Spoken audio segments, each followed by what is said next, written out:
O assunto na coluna de saúde da edição de 1 da tarde é osteoporose. Também uma doença silenciosa, muitas vezes sem sintomas definidos, mas que tem consequências graves porque enfraquece os ossos. Dados da Organização Mundial de Saúde apontam que no Brasil 10 milhões de pessoas têm osteoporose. Na maioria dos casos, a doença está relacionada ao envelhecimento e ela pode se manifestar em ambos os sexos, mas atinge especialmente as mulheres depois da menopausa. Estima-se que a proporção da osteoporose seja de 6 mulheres para cada homem. Isso a partir dos 50 anos de idade. A osteoporose é caracterizada pelo enfraquecimento dos ossos. Com o tempo, o corpo passa a absorver mais células velhas do que produzir novas células ósseas.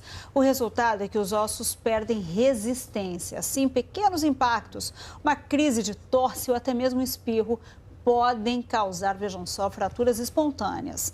Um simples exame de raio-x pode detectar essa doença. Para evitar a osteoporose, é importante ingerir cálcio, tomar sol para fixar a vitamina D no organismo e fazer exercícios físicos sempre. E para falar mais sobre a osteoporose, nós recebemos aqui no estúdio o geriatra Tarso Mosch. Boa tarde, doutor. Boa tarde, Luísa. Boa tarde, Luciano. Obrigado pelo convite. Tem muita pergunta chegando já, né, Luciano? Tem. Por exemplo, aqui a Neide dos Santos, ela é do Rio de Janeiro, e perguntas muito específicas, assim, que a gente deve ver também essa diferença, né? Por que o homem tem menos a doença do que a mulher? E ela faz isso, ó. Qual especialista médico deve tratar um paciente com osteoporose? Porque os homens não apresentam a doença. Apresentam, mas com menos intensidade, né? Ou menos... Ou mais tarde, né? Assim, As mulheres têm uma característica que, além de elas adquirirem, em média, uma massa óssea menor do que os homens ao longo da vida, a nossa maturidade óssea começa na puberdade quando tem o estirão, e o pico é por volta da segunda, terceira década de vida. A partir dali a gente tem um platô que vai diminuindo lentamente, só que as mulheres têm um fator abrupto, que é a menopausa. Por isso que por volta dos 50 anos as mulheres desenvolvem. Os homens vão desenvolver um pouco mais tarde, por volta da sexta, sétima década. Por isso até há controvérsias quando é que um homem tem que fazer densitometria. Alguns acham que nunca, alguns só em determinadas situações. Mas as mulheres sofrem mais por isso.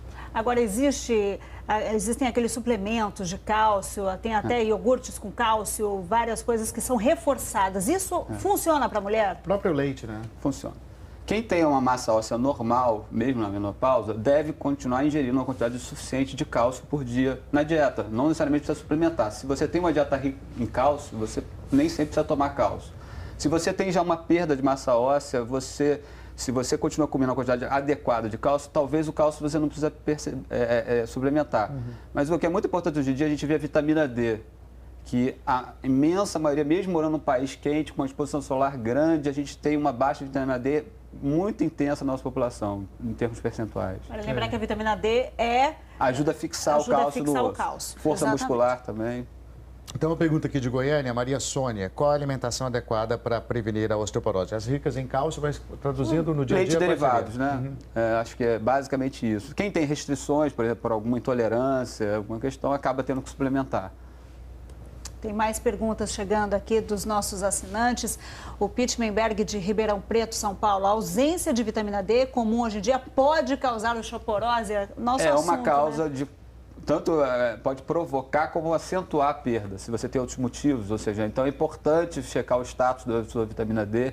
Hoje em dia a gente vê até uma preocupação com os pediatras já, com os adolescentes. Como eu falei, a gente adquire a nossa massa óssea na infância, adolescência e a idade adulta jovem. Ou seja, então esse é o momento principal momento de prevenção primária, né, da doença. Agora, como que checa? É exame de sangue? Exame de sangue. Simples, é fácil. E a Reine Soares pergunta se há algum tratamento que estacione aí o processo da osteoporose. A gente tem, graças a Deus, e hoje em dia, cada dia saem novos tratamentos melhores que os outros. O tratamento básico é sempre cálcio e vitamina D. Mas a gente hoje em dia tem uma série de remédios cuja frequência pode ser uso diário, semanal, mensal, semestral ou até uma dose anual. Então, hoje em dia, o leque de possibilidades são muito eficazes para o tratamento. Tem a pergunta da Ana Lúcia Sorrentino sobre o consumo do leite também, sobre a complementação de cálcio no combate à osteoporose. Afinal, o leite é bom ou não para prevenir a osteoporose? E no caso os exames já acusem a osteoporose, deve-se ou não usar o cálcio?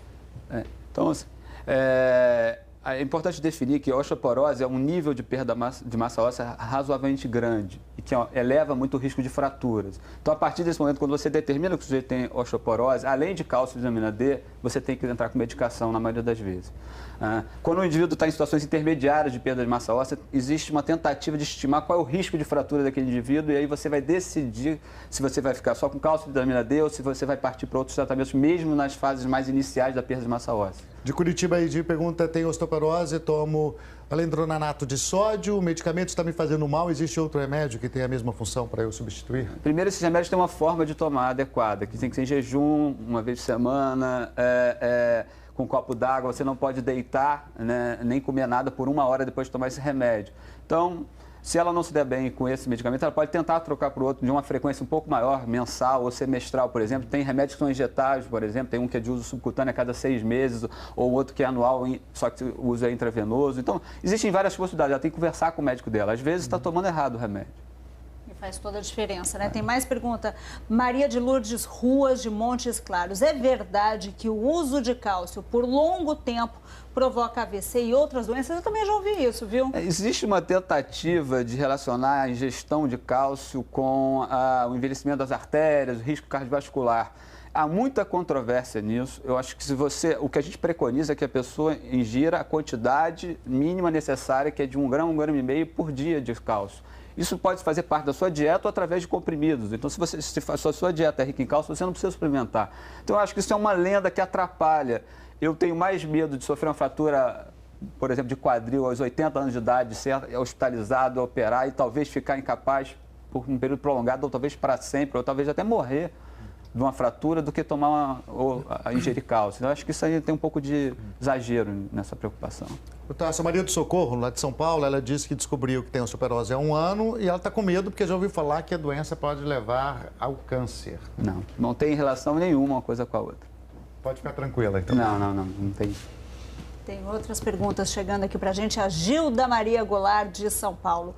O uso excessivo de protetor solar, boa pergunta, hein? Pode diminuir a absorção de vitamina D nos ossos? Muita gente acaba se preocupando, né?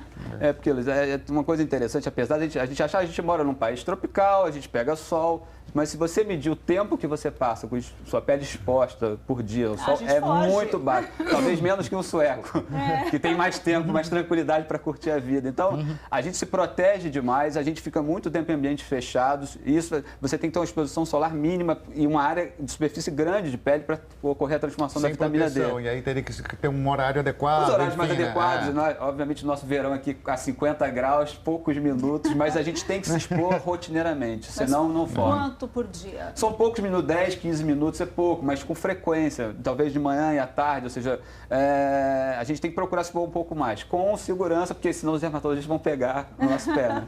Uma briga, né, das difícil especialidades aí. A próxima pergunta é a seguinte: o que fazer para quem tem nefrolitíase de repetição e osteoporose? Pode tomar cálcio, suplementar? Os casos particulares têm que ser vistos de uma maneira individualizada, obviamente. Mas, de uma maneira geral, tem esse conceito também que se eu tomar muito cálcio, vou ter mais cálculo. Exceto aquelas pessoas que realmente têm uma propensão a formar cálculo, essa quantidade de cálcio que se preconiza não vai aumentar muito o risco de formar cálculos. E nem todo cálculo é de cálcio também, então...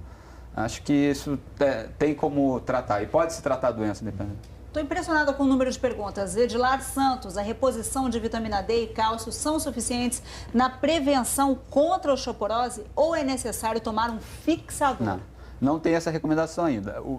A recomendação é ingira a quantidade adequada de cálcio, pratique atividade física de impacto de preferência, ou seja, as atividades que não têm muito impacto não fortalecem tanto o osso assim. Por exemplo, hidroginástica não é tão amigo do osso assim quando a gente fala em fortalecer. Do músculo, óbvio que fortalece um pouquinho, mas não tanto como as atividades de caminhada, correr, etc., musculação. E vitamina D se você tem deficiência. Se você não tem deficiência, você está prevenindo. Né? Pode ficar mais tranquilo, né? Agora, Denildo de Vasconcelos, tem um melhor aqui, gente. No telão tem outra pergunta aqui da Marjorie Valias. Mesmo tomando Fosamax D e pastilha de calcinelar e continuo com alguns pontos de osteoporose. Tenho 55 anos. O que fazer? O importante é isso também. Quando a gente começa o tratamento de osteoporose, nem sempre o exame, que é a densitometria óssea, que é o principal exame utilizado no mundo inteiro para medir a massa óssea, ela se altera. Então, às vezes, o paciente fica frustrado. Eu estou tomando esse remédio há 2 anos e não modificou muito. É necessário tempo, alguns anos, às vezes, para haver ganho de massa óssea, que os exames detectem esse aumento. Mas a gente sabe, se o indivíduo está tomando regularmente, provavelmente o risco dele de fratura está diminuindo, mesmo que o exame não altere. E um outro dado interessante é que comparar a densitometria de lugares diferentes que não são padronizados é quase um exercício impossível. E na prática a gente vê muita gente comparando exames que são incomparáveis por questões técnicas como eles foram feitos. Mas o que? O equipamento? Existe uma calibragem especial, ou seja, se você fez num aparelho, o ideal é que você repita o exame sempre naquele mesmo aparelho, o que às vezes é difícil, né, na prática, mas é o ideal. Fica aí o recado, então. Tem mais perguntas. Denildo de Vasconcelos, você tinha chamado.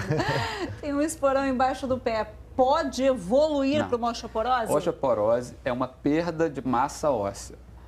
O esporão é uma alteração degenerativa que geralmente com calcificação ali, de tendão, deformidade óssea, é algo como uma artrose, né, daquela região. A osteoporose é uma perda de massa óssea que vai expor a pessoa a um risco de fratura. Tá certo, Otácio. Muito obrigado por estar aqui com a gente, né, dessa terça-feira. Acho que a gente conseguiu abranger, né, rapidamente aqui todos os aspectos, né? A prevenção começa cedo. Tá certo. Obrigado. Boa tarde, professor. Boa tarde para vocês. Obrigado.